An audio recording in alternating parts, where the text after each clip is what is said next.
Hello everyone, welcome to my channel. आज हम start करेंगे class 9 chapter 6 introduction to lines and angles, जिसमें हम लाइंस और एंगल्स इनके बारे में बात करेंगे। तो फर्स्ट है हमारे पास लाइन सेगमेंट। लाइन सेगमेंट क्या होती है?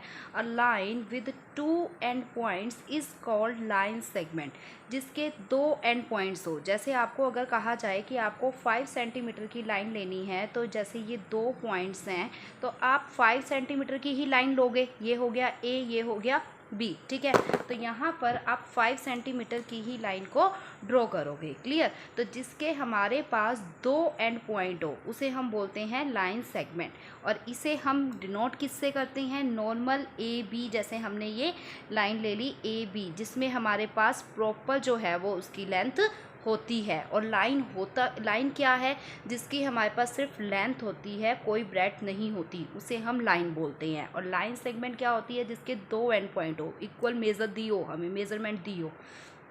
रे, a line with one and point is called रे। रे क्या होता है? जिसका एक एंड पॉइंट हो। जैसे आपने यहाँ से स्टार्ट किया तो यहाँ से स्टार्ट करके आप उसे कहीं तक भी ले सकते हो। जैसे ये ले लिया, आगे ले लिया, तो जिसका एक ही एंड पॉइंट हो। जैसे ए और बी, ये दो पॉइंट्स ले लिए, एक एंड पॉइंट हो जिसका यहाँ से स्टार्ट करनी है तो यहीं से स्टार्ट होगी, यही एंड पॉइंट होगा।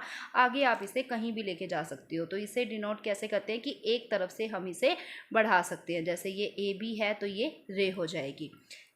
थर्ड है line. What is line? Line which has no end point, जिसके कोई एंड पॉइंट नहीं होते। आप इसे कहीं से भी बढ़ा सकते हैं। जैसे हमने सिंपल एक ए बी लाइन ले ली, तो आप इसे यहाँ से भी बढ़ा सकते हैं और यहाँ से भी। तो इसे हम दोनों साइड से जिसे हम बढ़ा सकते हैं वो होती है लाइन। क्लियर? तो यहाँ तक क्लियर हो गया। लाइन सेगमेंट, रे एंड लाइन। लाइन सेगमेंट जिसके दो एंड पॉइंट हो, हमें मेजरमेंट दी हो। रे जिसका एक एंड पॉइंट, और लाइन जिसका नो एंड पॉइंट। अब इन तीनों में मैंने आपको ये चीज़ बताई है कि आप यहाँ पर लाइन ऐसे ड्रॉ करोगे, रे ऐसे ड्रॉ करोगे, लाइन ऐसे होगी, ठीक है। बट यहाँ पर हम इन तीनों को इस चैप्टर में इन तीनों के बारे में बात नहीं करेंगे। हम नॉर्मल एक लाइन की ही बात करेंगे, ठीक है। नेक्स्ट आगे है कोलिनियर पॉइंट्स। कोलिनियर पॉइंट्स क्या होते हैं? इफ थ्री और मोर पॉइंट, वन पॉइंट भी हो सकता है, टू भी हो सकता है। इफ थ्री और more points lie on the same line are called collinear points. जैसे एक लाइन दी हुई है ए बी, एक लाइन ले ली, इस लाइन के ऊपर अगर तीन या तीन से ज़्यादा पॉइंट, एक या एक से ज़्यादा पॉइंट, अगर लाइन पे पॉइंट्स हैं, जैसे हमने ये ले लिया सी डी, कोई भी पॉइंट्स ले लिए। क्लियर? तो अब ये इस लाइन के ऊपर है, तो ये पॉइंट्स जो है सी और डी, ये क्या है? कोलिनियर पॉइंट्स, अगर वो सेम लाइन के ऊपर लाई कर रही है। नेक्स्ट है नॉन कोलिनियर पॉइंट्स, जो सेम लाइन के ऊपर लाई नहीं करते। जैसे ए बी एक लाइन है और सी हमने यहाँ एक पॉइंट ले लिया, तो ये नॉन कोलिनियर पॉइंट है। C is the non collinear point, जो लाइन के ऊपर नहीं है। क्लियर? सो यहाँ तक आपको क्लियर हो गया। 5 हमने डिफाइंस पढ़ी हैं। अगर आप इस चैप्टर से पहले ये डिफाइंस अच्छी तरह क्लियर कर लोगे, एंगल्स अच्छी तरह पढ़ लोगे, तो आप एक्सरसाइज जो है वो ईजिली कर सकते हो। क्लियर? सो आगे हम बात करते हैं। अभी तक बात करी लाइंस की, अब बात करेंगे एंगल्स की, ठीक है। अच्छा, इससे पहले मैं आपको एक चीज़ और बताऊंगी। यहाँ पर जैसे मैंने आपको ये लाइन बताया है कि जिसके कोई एंड पॉइंट नहीं है, बट यहाँ पर हम लाइंस की बात करेंगे। हमारे पास दो लाइन भी होती है। जब दो लाइन, तीन लाइन हो जाएगा तो वो लाइन नहीं रहेगा, वो क्या बन जाएगा? लाइंस, ठीक है। लाइंस क्या होती हैं? जब दो या दो से ज़्यादा लाइन की बात की जाए। क्लियर? सो अब नेक्स्ट है एंगल। एंगल क्या होती हैं? When two rays originate from same end point then angle is formed. जैसे एक आपको ये एंड पॉइंट दिया हुआ है, एक एंड पॉइंट है, यहाँ से दो रेज, यानी एक ये वाली रे, क्लियर, और एक ये वाली रे। ये दो रे जो है यहाँ से दो रे जो है इस पॉइंट से जा रही हैं, देन एंगल इज फॉर्म, तो ये एंगल बन जाएगा। जैसे आपको पता है कि ये 90 डिग्री का एंगल है। अब सिर्फ 90 डिग्री का नहीं, अब किसी भी एंगल की बात कर सकते हो। वो एंगल आपका ऐसे भी हो सकता है। क्लियर? मेन पॉइंट क्या है कि आपका एक एंड पॉइंट होगा, और उस एंड पॉइंट से जो भी एंगल बन रहा है, यानी जो भी जब दो रे, ये वाली जो दो रेज हैं, जब किसी एक सेम एंड पॉइंट से मिलती है तो एंगल बनता है। क्लियर? अब ये जो रेज हैं इसे क्या बोलते हैं? आर्म्स। जैसे आपके आर्म्स होती है, लेफ्ट आर्म, राइट आर्म। सो इस पॉइंट की भी दो आर्म्स हैं, और ये जो पॉइंट है इसे हम बोलते हैं वर्टेक्स। क्लियर? ये हो गए एंगल्स। एंगल्स कोई भी हो सकते हैं। अब एंगल्स की टाइप्स के बारे में बात करेंगे। एंगल्स की कितनी टाइप्स होती हैं? सो एंगल्स की बहुत सारी टाइप्स होती हैं, उन्हीं के बारे में डिस्कस करते हैं अब। Acute angle. एक्यूट एंगल क्या होता है? An angle which is measure between 0 and 90 degree. जो 90 डिग्री और 0 डिग्री यानी 0 से ग्रेटर, जैसे एक्स एक एंगल है तो वो 0 से तो ग्रेटर होगा और 90 डिग्री से कम होगा। यानी 0 से तो ये एंगल ग्रेटर है और 90 डिग्री से कम है, तो वो एंगल होगा हमारा एक्यूट एंगल। जैसे एक्यूट एंगल ड्रॉ कर लेते हैं। 90 डिग्री एंगल ये है, तो 90 डिग्री से कम वाला एंगल, जैसे हमने ये एक पॉइंट ले लिया, इस पॉइंट से जैसे ये एंगल जा रहा है। क्लियर? आप मेजरमेंट के हिसाब से भी एंगल बता सकते हो, बट मैं आपको रफली बता रही हूँ। तो 90 डिग्री का एंगल ये है, तो 90 से जो कम वाला एंगल होगा वो होगा हमारा एक्यूट एंगल। जैसे ये एक्स। क्लियर? ये 0 से तो बड़ा है बट 90 से छोटा है। क्लियर? आगे नेक्स्ट है right angle. Angle which is equal to 90 degree. ये तो आपको पता ही है, जो 90 डिग्री के इक्वल एंगल होगा वो राइट एंगल होगा। जैसे ये जो परपेंडिकुलर, जैसे एक लाइन है, ये एक लाइन है और इस लाइन के ऊपर जो परपेंडिकुलर होगा तो वो परपेंडिकुलर बनने से वो क्या बन जाएगा? 90 डिग्री का एंगल। आप इसे 90 डिग्री के जो एंगल है उसे कंपास से भी बना सकते हो और प्रोटेक्टर से भी बना सकते हो। ठीक है? और ये हो गया इसका एंड पॉइंट। क्लियर? ये भी दो आर्म्स जा रही हैं इसकी एंगल्स में। अभी बताया कि दो आर्म्स ऐसे एंगल्स की पास हो रही हैं एक एंड पॉइंट से। जब दो आर्म्स, दो या दो से ज़्यादा आर्म्स पास होती हैं, तो जो 90 डिग्री के इक्वल एंगल होगा वो हमारा कौन सा एंगल होगा? Right angle. नेक्स्ट आगे है ऑब्ट्यूज एंगल। ऑब्ट्यूज एंगल क्या होता है? जो 90 डिग्री से तो बड़ा होगा बट 180 से लेस होगा। 180 डिग्री स्ट्रेट लाइन पे बनते हैं, तो 180 से कम और 90 से बड़ा, मीन्स ये 90 डिग्री एंगल है, तो जो एंगल बनेगा वो कौन सा एंगल होगा? जैसे ये एंगल। ठीक है?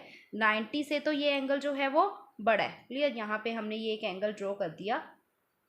ये वाला जो एंगल है ये 90 से तो बड़ा है और 180 से कम है, सो ये एंगल हमारा क्या होगा? Obtuse angle.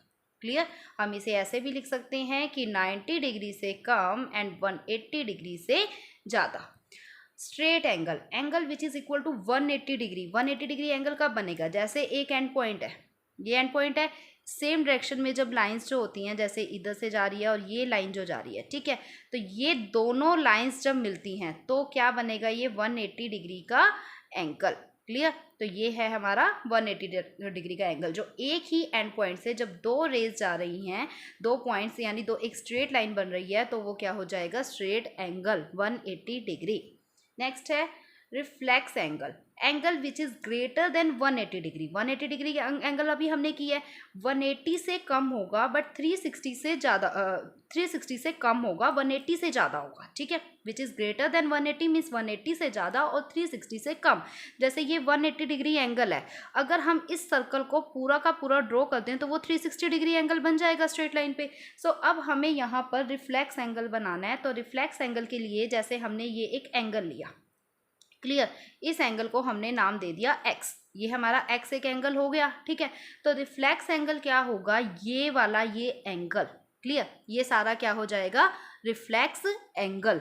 ये इतना पॉइंट यहाँ से, और अगर हमें रिफ्लेक्स एंगल को निकालना है तो निकालने के लिए हम क्या पुट करेंगे कि जैसे ये x एंगल है और हमें रिफ्लेक्स एंगल बताना है, तो हम 360 डिग्री में से x को माइनस कर देंगे। यानी ये x हमें जितना भी एंगल दिया हुआ है, अगर हम इसे 360 डिग्री में से माइनस करेंगे तो हमारे पास रिफ्लेक्स एंगल जो है वो आ जाएगा। क्लियर?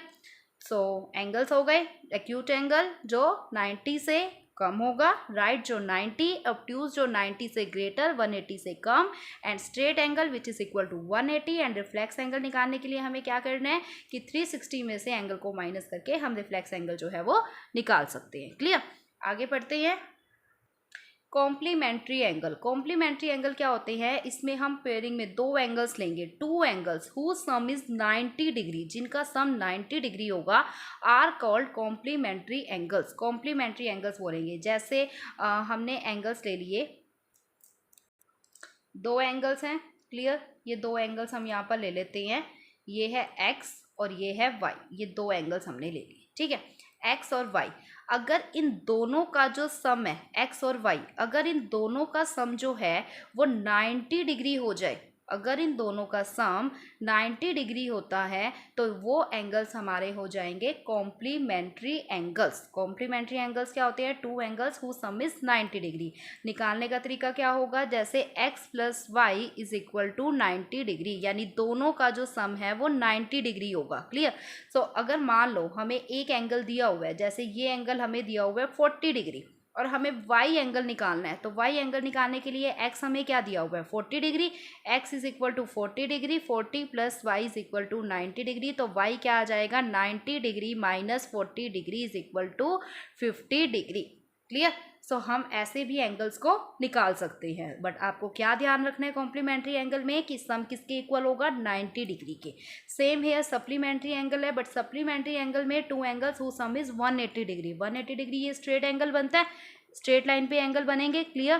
तो ये जो स्ट्रेट लाइन पे एंगल बनेगा, जैसे मान लो ये एंगल जो है ये है 70 डिग्री का। ठीक है, तो ये बचा हुआ एंगल क्या हो जाएगा? 110 डिग्री। ठीक है, ये 70 डिग्री है, ये x है और ये y है। क्लियर? x और y दो एंगल है, इन दोनों का जो सम है वो किसके इक्वल होगा? 180 डिग्री के। ठीक है, अब यहाँ तो दोनों एंगल दिए हुए हैं, अगर इसमें भी हमें कोई एंगल निकालना है तो हम 180 डिग्री में से माइनस करके एंगल जो है वो निकाल सकते हैं। और सप्लीमेंट्री एंगल क्या होते हैं? जिनका सम 180 डिग्री के इक्वल होता है। क्लियर? नेक्स्ट है हमारे पास 14 एडजेसेंट एंगल्स। एडजेसेंट एंगल्स क्या होते हैं? Two angles are adjacent if they have a common vertex and a common arm. अगर कॉमन वर्टेक्स और कॉमन आर्म हो, जैसे हमने एंगल्स ले लिए, ये हम एंगल्स ले लेते हैं। क्लियर? यहाँ पर एक हमने ये ले लिया, एक हमने ये ले लिया। ठीक है, अब एक चीज़ देखो, यहाँ ये x है, ये y है और ये है z। क्लियर? और ये इनका एक एंड पॉइंट है, ये आर्म्स हो गई और ये क्या हो गया? वर्टेक्स। क्लियर? तो अब एंगल्स एडजेसेंट कब होंगे? जब कॉमन वर्टेक्स और कॉमन आर्म होगी। जैसे अगर हम बात करें, इस एंगल को हम हटा लेते हैं। ठीक है, इस एंगल के बाद अगर हम इन दोनों एंगल्स की बात करते हैं, मीन्स एक्स और वाई की, तो एक्स और वाई में देखो, अगर इसको आप हटा लो तो एक्स और वाई में देखो कि एक्स और वाई एक ही आर्म है, इनकी सेम कॉमन आर्म है, इन दोनों के बीच में ये आर्म है कॉमन आर्म, और कॉमन ही वर्टिक्स है इनका। तो ये जो एक्स और वाई है, यानी ये एक्स और वाई ये एडजेसेंट होंगे। ठीक है, अगर हम बात करें वाई और जेड की, तो वाई और जेड ये भी क्या होंगे? Adjacent angle. बट एक्स और जेड जो है वो एडजेसेंट एंगल नहीं होंगे, क्योंकि इनके बीच में कॉमन आर्म जो है वो नहीं है। तो एक्स और वाई एडजेसेंट होंगे, एक्स और वाई। ठीक है, वाई और जेड एडजेसेंट होंगे, बट एक्स और जेड जो है वो एडजेसेंट नहीं होंगे। क्लियर? वो एडजेसेंट नहीं है। क्लियर हो गया? Vertically opposite angle, these angles are formed when two lines intersect each other at same point। जब दो लाइनें एक ही पॉइंट पर इंटरसेक्ट कर रही है, जैसे दो लाइंस है, एक पॉइंट इनका ये है, इंटरसेक्ट कर रही है, तो ये जैसे ये लाइन है ए बी और ये लाइन है सी और डी, और इनका कॉमन पॉइंट है ओ। इस सेम पॉइंट पर इंटरसेक्ट कर रही है, तो ये वाले जो एंगल होंगे, जैसे ये A O D and C O B, ये जो दो एंगल है, angle A O D and angle C O B, ये होंगे vertically opposite angle. Vertically opposite angle कब बनते हैं? जब दो लाइन्स इंटरसेक्ट करती हैं सेम पॉइंट पर, तो उनके जो ये सेम डायरेक्शन, ये वाले जो होते हैं अपोजिट डायरेक्शन वाले एंगल्स, उन्हें हम बोलते हैं वर्टिकली अपोजिट एंगल। आगे है linear pair of angles. Linear pair of angles में क्या होता है कि जैसे when the sum of two adjacent angle is 180 degree. अभी हमने देखो, जब हमने बात करी थी सप्लीमेंट्री एंगल की, तो दो एंगल्स जिनका सम 180 डिग्री होता है तो उसे हम सप्लीमेंट्री एंगल बोलते हैं। लीनियर पेयर ऑफ एंगल्स की भी अगर हम बात करें तो एक ये जैसे ये लाइन ड्रॉ कर दी, अगर इन दोनों का सम, दोनों एंगल्स का सम, जैसे ये एक लाइन ड्रॉ हो रही है, तो ये और ये इन दोनों एंगल्स का सम अगर 180 डिग्री है तो वो लीनियर पेयर ऑफ एंगल्स बन जाएंगे। ठीक है, सम ऑफ टू एडजेसेंट एंगल। अब ये एडजेसेंट एंगल है क्योंकि सेम रो है, जैसे एक्स और वाई। क्लियर? जैसे अगर हम एक्स और वाई की बात करें तो एक्स और वाई इनके बीच में एक ही कॉमन आर्म है, कॉमन आर्म एक ही है, तो एक ही आर्म पर जो एंगल्स बनेंगे वो होंगे एडजेसेंट एंगल्स, और इनका सम क्या होगा? 180 डिग्री। ठीक है, नेक्स्ट है आगे कुछ लाइन्स रह गई थी, जैसे intersecting line and non intersecting line क्या होती है? Intersecting line when two lines meet each other at same point. अभी हमने वर्टिकली अपोजिट एंगल में लिया था कि दो लाइन्स हैं, ठीक है। अगर दो लाइंस जो हैं वो एक पॉइंट पर मिल रही है तो ये दोनों एंगल वर्टिकली थे, ठीक है। बट अब हम बात कर रहे हैं इंटरसेक्टिंग लाइन की। तो इंटरसेक्टिंग लाइन क्या होती है? जब दोनों लाइंस एक दूसरे से मीट कर रही है एक ही पॉइंट पर, जैसे ये ए बी एक लाइन है, सी डी एक लाइन है, तो ये ओ पॉइंट पर मीट कर रही है, एक सिंगल सेम पॉइंट पर मीट कर रही है, तो उसे बोलते हैं इंटरसेक्टिंग लाइन। नेक्स्ट आते हैं नॉन इंटरसेक्टिंग लाइन, जिसे हम बोलते हैं पैरेलल लाइंस, ठीक है। तो नॉन इंटरसेक्टिंग लाइन जो आपस में नहीं मिलती, जैसे ये लाइन है, ये एक एल लाइन ले ली, ये हमने एम ले ली, तो ये जो लाइंस है ये non intersecting line parallel lines है, और इनका जो डिस्टेंस होगा, जैसे ये अगर 2 है ये भी 2, यानी इनका जो डिस्टेंस होगा वो सेम होगा, और जहाँ तक भी ये लाइंस जाएंगी इनका डिस्टेंस सेम रहेगा और ये आपस में नहीं मिलेंगी। क्लियर? तो वो लाइंस होती हैं non intersecting line, parallel lines, ठीक है। अब बात करेंगे ट्रांसवर्सल लाइन। ट्रांसवर्सल लाइन क्या होती है? When a line intersect two और मोर लाइंस, दो लाइन भी हो सकती हैं, दो से ज़्यादा लाइन भी हो सकती हैं, अगर वो एक डिस्टिंक्ट पॉइंट पर इंटरसेक्ट करती है तो उसे बोलते हैं ट्रांसवर्सल लाइन। अब इसमें पैरेलल लाइंस भी हो सकती हैं और इंटरसेक्टिंग लाइन भी हो सकती है, जो एक पॉइंट पर इंटरसेक्टिंग, दोनों नहीं, जो एक पॉइंट पर इंटरसेक्ट करे, ठीक है। जैसे ये पैरेलल लाइंस ले ली हमने, एल और एम, ये पैरेलल लाइन ले ली, और ट्रांसवर्सल लाइन जैसे इनके बीच में हमने ले ली एक ट्रांसवर्सल लाइन, ये वाली, ठीक है। ये हमने एक ट्रांसवर्सल लाइन ले ली एन, ये एल और एम दो पैरेलल लाइंस हैं और इनके बीच में एक ट्रांसवर्सल लाइन हो गई एन। क्लियर? ये ट्रांसवर्सल लाइन एन है। तो ये जो लाइन इन दोनों पॉइंट्स पर, जैसे डिस्टिंक्ट पॉइंट्स पर मिल रही हैं, इंटरसेक्ट कर रही हैं, जैसे ये लाइन है तो इसको यहाँ इंटरसेक्ट कर रही है, ये लाइन है तो इसको यहाँ इंटरसेक्ट कर रही है, तो ये हमारी क्या है? Transversal line. ये वाली जो लाइन है इसे हम बोलेंगे ट्रांसवर्सल लाइन। क्लियर? अब ट्रांसवर्सल लाइन में सिर्फ पैरेलल लाइंस पर ही नहीं बनेगी, जैसे एक पॉइंट पर अगर इंटरसेक्ट कर रही है, मान लो ये है, तो ये दोनों आगे जाके मिल जाएंगी एक पॉइंट पर, यहाँ नहीं ये कभी भी मिलेंगी, लेकिन यहाँ पर ये मिल जाएंगी। तो जब एक पॉइंट पर मिल रही हैं तो भी उनके बीच में से जो लाइन जा रही है वो भी क्या है? Transversal line. जैसे ये एल है और ये एम है और ये एन है, ठीक है। तो ये जो लाइन है, क्लियर, तो भी ये ट्रांसवर्सल लाइन है क्योंकि ये दोनों पॉइंट्स पर मिल रही है। तो वो ट्रांसवर्सल जरूरी नहीं है पैरेलल ही होगी, इस पर भी बन सकती है। क्लियर?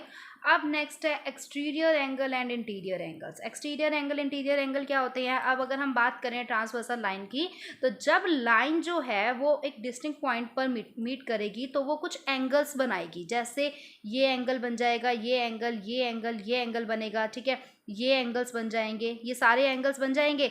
ऐसे यहाँ पर भी एंगल बनेंगे, ये एंगल हो गया, ठीक है, ये एंगल्स हो गए, तो ये एंगल्स बनाती है। तो जब एक ट्रांसवर्सल लाइन जो है वो इंटरसेक्ट करेगी दो लाइंस को, तो वो वहाँ पर एंगल्स बनाएगी, ठीक है, हर लाइन पर। जैसे इस लाइन पर इसने एंगल बनाए 4, ठीक है, 1 2 3 4, दो ऊपर दो नीचे, ठीक है। इस पर इसने बनाए 4, यानी ये दो लाइंस पर अगर इंटरसेक्ट करेगी तो ये 8 एंगल्स बनाएगी। क्लियर? ऐसे ये जब दो पॉइंट्स पर करेगी तो ये भी 8 एंगल्स बनाएगी, क्योंकि एक लाइन पर 4 एंगल्स, दूसरी लाइन पर 4 एंगल्स, तो 4 और 4 क्या हो गए? 8 एंगल्स। तो ये टोटल 8 एंगल्स बनाएगी जब ट्रांसवर्सल लाइन दो लाइंस को इंटरसेक्ट करेगी, ठीक है। तो ये जो एंगल्स होंगे ये क्या है? एंगल्स। अब हम बात करेंगे एक्सटीरियर और इंटीरियर एंगल्स की। तो जो एंगल लाइंस के बाहर होंगे, जैसे ये वाले एंगल, जैसे ये एक लाइन है, इस लाइन के अगर आप इन दोनों लाइंस को देखो तो ये जो दो लाइंस हैं, इन दो लाइंस के जो अंदर के एंगल, जैसे ये वाले एंगल, ये तो इंटीरियर एंगल हो गए, और ये जो बाहर वाले जो एंगल्स हैं, ये वाले एंगल्स, ये कौन से हैं एंगल्स? एक्सटीरियर एंगल्स, ठीक है। ऑल एंगल्स लाई इन एक्सटीरियर एरिया, जो बाहर के एरिया में होंगे वो होंगे एक्सटीरियर एंगल्स, और all angles lie in interior area, जो इंटीरियर एरिया में होंगे वो होंगे इंटीरियर एंगल्स। जैसे हम इसको नाम दे देते हैं 1, ये हो गया 2, ये हो गया 3, ये 4, ठीक है। और ये हमने ले लिया, ये मैंने एंगल्स बताने के लिए किया है, ठीक है। यहाँ हमने ले लिया 5, ये 6 और ये 7 और ये हो गया 8, ठीक है। हमने ये एंगल्स ले लिए 1 2 3 4 लिया, तो 5 6 7, ये 7 ले लो और ये ले लो 8। क्लियर? जैसे हमने एंगल्स ले लिए। अब अगर हमें बताना है एक्सटीरियर एंगल, तो एक्सटीरियर एंगल क्या होंगे? जो बाहर वाले, जैसे 1 और 2 लाइन से बाहर है, 7 और 8, तो एंगल 1, एंगल 2, एंगल 7, एंगल 8, ये चारों एंगल्स क्या है? एक्सटीरियर, ठीक है। इंटीरियर जो अंदर वाले एंगल्स हैं, जैसे angle 3, angle 4, angle 5 and angle 6, ये क्या है? Interior angles. क्लियर? एक्सटीरियर और इंटीरियर पता चल गया।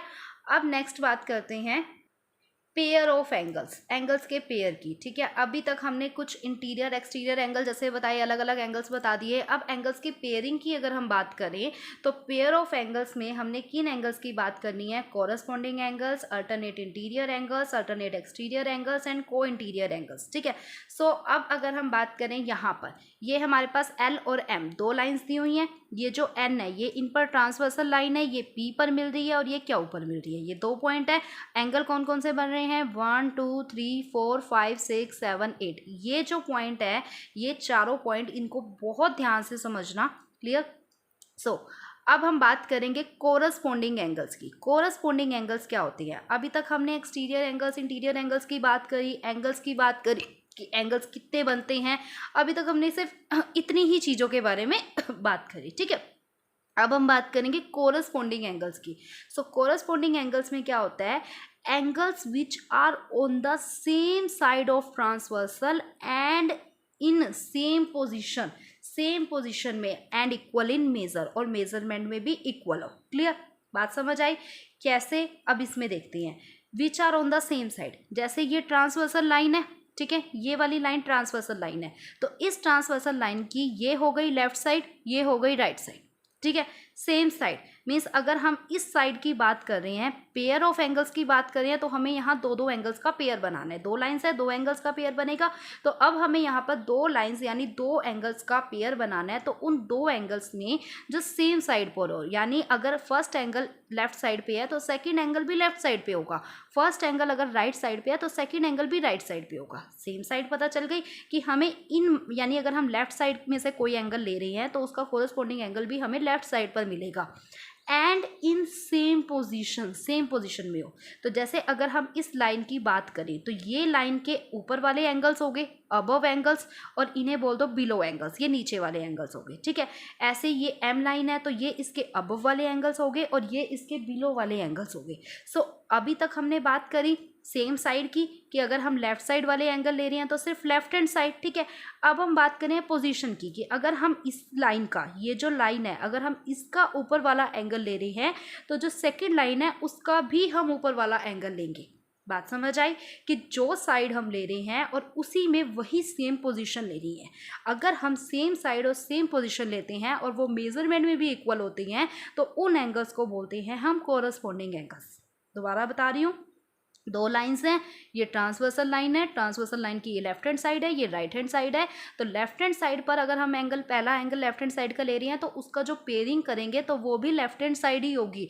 अगर लेफ्ट हैंड साइड से हम ऊपर का एंगल ले रहे हैं तो पेयरिंग में जो अगला एंगल लेंगे वो भी हमारे ऊपर वाला एंगल ही होगा, अबव एंगल ही होगा, ठीक है। तो अब इसमें कॉरस्पॉन्डिंग एंगल्स कौन कौन से आएंगे? देखो, अगर हमने लिया वन एंगल, ठीक है, अब कोरस्पॉन्डिंग एंगल्स कितने निकलेंगे? हम दोनों साइड्स के बताएंगे क्योंकि हमें तो सारे एंगल्स ही बताने हैं। कोरस्पॉन्डिंग एंगल्स कैसे निकालेंगे? जैसे अगर हमने यहाँ पर लिया 1, ठीक है, तो हमें यहाँ से ही एंगल लेना है। अब ये जो 1 है ये अबव एंगल है, तो ऐसे ही 5 भी क्या है? Above angle. तो एंगल 1 एंड एंगल 5, तो पहला पेयर ये आ गया। अगला पेयर देखते हैं, अगर हम लेफ्ट हैंड साइड का 4 एंगल ले रहे हैं, ठीक है, नीचे वाला एंगल 4, तो 4 नीचे है तो 8 यानी बिलो वाला एंगल, तो अगला एंगल हम क्या लेंगे? एंगल 4 एंड एंगल 8, ठीक है। राइट हैंड साइड में भी सेम, जैसे हमने लिया एंगल 2, ठीक है, अबव है तो एंगल 6 सेम साइड पर, एंगल 2 एंड एंगल 6। अगला ले लिया एंगल 3 एंड एंगल 7, नीचे वाले एंगल है, so angle 3 and angle 7। Clear हो गया? अब है मेजरमेंट में भी इक्वल हो कि अगर पहले वाला एंगल, जैसे एंगल्स बना रहे हैं हम ऐसे, ठीक है, ऐसे एंगल्स बना रहे हैं, तो अब इन दोनों एंगल्स की बात करें तो अगर ये एंगल 60 डिग्री है तो ये वाला एंगल भी क्या होगा? 60 डिग्री। मतलब मेजरमेंट में, क्योंकि एक ही लाइन पर जा रहे हैं, एक ही डायरेक्शन में, एक ही साइड पर बन रही है, तो अगर ये 60 डिग्री है तो ये भी 60 डिग्री होगा। कॉरस्पॉन्डिंग एंगल समझ आ गए कि जो सेम साइड और सेम पोजीशन में, ठीक है। अब है next alternative angles. Alternative angles में इसका उल्टा होता है, जो सेम पोजीशन में नहीं होते। जैसे अगर हम बात करें अल्टरनेटिव एंगल्स की, तो अल्टरनेटिव एंगल्स जो होते हैं वो सेम पोजीशन उनकी नहीं होती, ठीक है, सेम पोजीशन नहीं होती, वो जो सेम नहीं। जैसे अगर हमने यहाँ पर 1 लिया था तो यहाँ 5 लिया, ठीक है, बट यहाँ पर 4 लिया तो यहाँ पर हमने क्या लिया? 8 लिया। ठीक है। बट इसमें क्या होगा कि अगर हम इंटीरियर की बात करें, अगर हम 4 ले रहे हैं तो हम इसकी अपोजिट डायरेक्शन चेंज होगी। जैसे अगर इसका 4 ले रहे हैं तो इसका 6 होगा, इसका 3 ले रहे हैं तो इसका 5 होगा, इसका 1 ऊपर वाला ले रहे हैं तो इसका ये होगा 7, इसका 2 ऊपर वाला ले रही है तो इसका 8 होगा। तो इसमें अपोजिट होता है, अल्टरनेट जो अपोजिट में हो, ठीक है, और एक कॉमन रे जा रही हो जिसमें से। क्लियर। तो अब यहाँ पर हमारे पास अल्टरनेटिव इंटीरियर एंगल्स और अल्टरनेटिव एक्सटीरियर एंगल्स है। अल्टरनेटिव में मैंने आपको बता दिया जो अपोजिट डायरेक्शन में हो। अब इंटीरियर कौन से हैं और एक्सटीरियर कौन से हैं? Angles which are inside the parallel lines. Interior का मतलब जो पैरेलल लाइंस के अंदर वाले एंगल्स। अभी हमने इंटीरियर और एक्सटीरियर एंगल पढ़ा था कि जो अंदर वाले एंगल है वो इंटीरियर और जो बाहर वाले एंगल है वो एक्सटीरियर। ठीक है। तो अब यहाँ पर angles which are inside the parallel line, जो पैरेलल लाइन के अंदर होते हैं बट अपोजिट साइड पर होते हैं ट्रांसवर्सल की, कि जैसे ये हमारी ट्रांसवर्सल लाइन है तो इस ट्रांसवर्सल लाइन पर अगर हम इंटीरियर की बात करें, ठीक है, इंटीरियर वाले एंगल ये हैं और एक्सटीरियर वाले एंगल ये है, तो अपोजिट। जैसे यहाँ 4 ले रही है तो 5 नहीं लेंगे, यहाँ पर 6 लेंगे, यहाँ पर 3 ले रही है तो यहाँ 5 लेंगे। ठीक है। अगर एक्सटीरियर की बात करें तो एंगल 1 और एंगल 7, बाहर वाले एंगल 1 2 7 8 है, तो 1 के साथ 7 अपोजिट डायरेक्शन और 2 के साथ 8। इंटीरियर और एक्सटीरियर पता चल गया। अब वही एंगल ले लेते हैं। अगर इंटीरियर एंगल की बात करें तो इंटीरियर एंगल में 3 4 5 6 हैं, तो एंगल 4 एंड एंगल 6। ठीक है। और अगला ले लिया एंगल 3 एंड एंगल 5। तो ये जो एंगल्स हैं ये हमारे होते हैं इंटीरियर एंगल्स। क्लियर। एक्सटीरियर कौन से होंगे? जो बाहर वाले एंगल्स हैं, जैसे एंगल 1 एंड एंगल 7 और एंगल 2 एंड एंगल 8। ठीक है। ये वाले एंगल्स जो हैं वो क्या है? Exterior angles. अल्टरनेटिव है, अपोजिट डायरेक्शन में जो होती हैं। नेक्स्ट आगे आते हैं को इंटीरियर एंगल्स। को इंटीरियर, अभी तक कॉरस्पॉन्डिंग एंगल्स, अल्टरनेट एंगल्स की बात करी। अब को इंटीरियर एंगल्स क्या होती हैं? Angles which are inside the parallel lines and on the same side, जो सेम साइड पर होती हैं और पैरेलल लाइंस। ठीक है। Angles which are inside the parallel lines, parallel lines के जो अंदर, को इंटीरियर, इंटीरियर मीन्स अंदर वाले एंगल, और को इंटीरियर एंगल्स क्या होंगे? जो सेम साइड पर होंगे। जैसे कि हमने ये एंगल्स ले लिए, जैसे सेम साइड पर ये ट्रांसवर्सल लाइन है, को इंटीरियर एंगल्स की बात कर रही हैं, तो को इंटीरियर अंदर वाले एंगल्स कौन से हैं? 3 4 5 6, ये 4 एंगल्स हैं। तो जो सेम साइड पर हो, जैसे अगर लेफ्ट साइड ये है, ये राइट साइड है, तो अगर हम 4 ले रहे हैं तो 4 के साथ 5, 3 है तो 3 के साथ 6। ठीक है। सो एंगल 4 एंड एंगल 5, और यहाँ पर हमने ले लिया एंगल 3 एंड एंगल 6। तो ये वाले जो एंगल्स हैं ये हमारे कौन से एंगल्स हैं? को इंटीरियर एंगल्स। और इन को इंटीरियर एंगल्स को हम कौन से एंगल्स बोलते हैं? अलाइड एंगल्स भी बोल सकते हैं। ठीक है। अलाइड एंगल्स अगर आ जाए, ALLIED। ठीक है। Allied angles. और एक इसमें हमारा आता है कंसिक्यूटिव। ठीक है। इसे हम कंसिक्यूटिव, जैसे को इंटीरियर है ना, तो हम इसे कंसिक्यूटिव इंटीरियर एंगल्स भी कह सकते हैं। क्लियर। सो ये हो गए आपका चैप्टर लाइंस और एंगल्स का इंट्रोडक्शन, जिसमें मैंने आपको कुछ एंगल्स, कुछ लाइंस के बारे में बताया है। इसमें आप इसे नोट डाउन भी कर सकते हैं, नोट डाउन करके भी रख सकते हैं। सो अगर आपको ये वीडियो पसंद आई है देन वीडियो को लाइक कर दीजिए। चैनल पर नए हैं, चैनल को सब्सक्राइब कर दीजिए। और अभी भी आपको अगर किसी एंगल या लाइन से रिलेटेड कोई भी डाउट है तो आप मुझे कमेंट कर सकते हैं। ठीक है। Thank you.